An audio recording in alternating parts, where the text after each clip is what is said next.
Representative Ilhan Omar. Now, friends, I'm just an average American. She looks down with contempt on the hard-working Americans, saying, And I tell you, friends, we'll never be able to call this country our own until it's a country without Negroes, without alien foreigners. These are your enemies. These are the people who are trying to take over our country. Now you know them. You know what they stand for. One of these was a movie that was aired during World War II.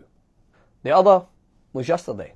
And if you don't see the problem or the similarities here, then maybe you're the problem. Because last night at a Trump rally in North Carolina, Trump continued his attacks on the American Congresswoman of color, and during a particular rampage about Representative Ilhan Omar, this chant broke out. Yeah, that's 2019, and thousands of people are chanting about sending a duly elected American citizen back. And if you find yourself downplaying this or the effects of such bigotry today, I want you to look closely, and I want you to see how in front of your eyes racism works. This child, in this example right here, surrounded by hatred, has no choice but to join in. Blame lies solely with her parents. And when I'm watching this, I'm not only filled with a profound sadness, but it reminds me of a scene in the Jackie Robinson movie where the kid attends the game with his dad, and then they start jeering Jackie. So I put both side by side on my Instagram to show the similarities. Omar has a history of launching vicious anti-Semitic screeds.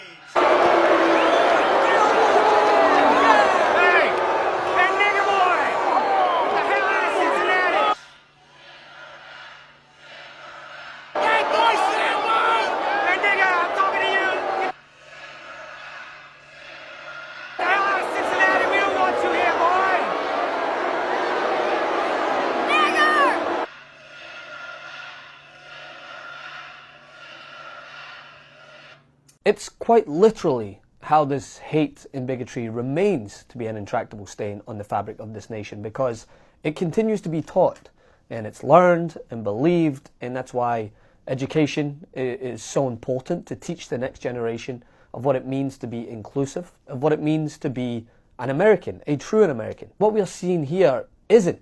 It's bigotry, and it's racism, plain and simple. It's not racially infused language. It's not racist words, Nancy Pelosi.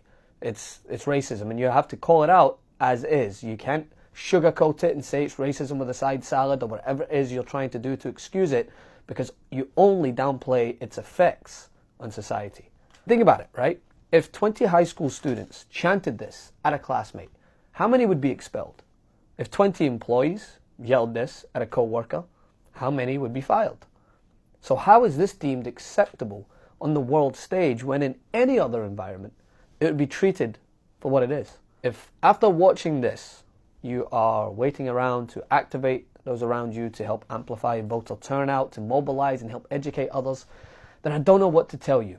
But otherwise, let's work together to make sure the young, impressionable minds that are not at rallies like this understand their worth and how important they are in sculpting the future of this nation.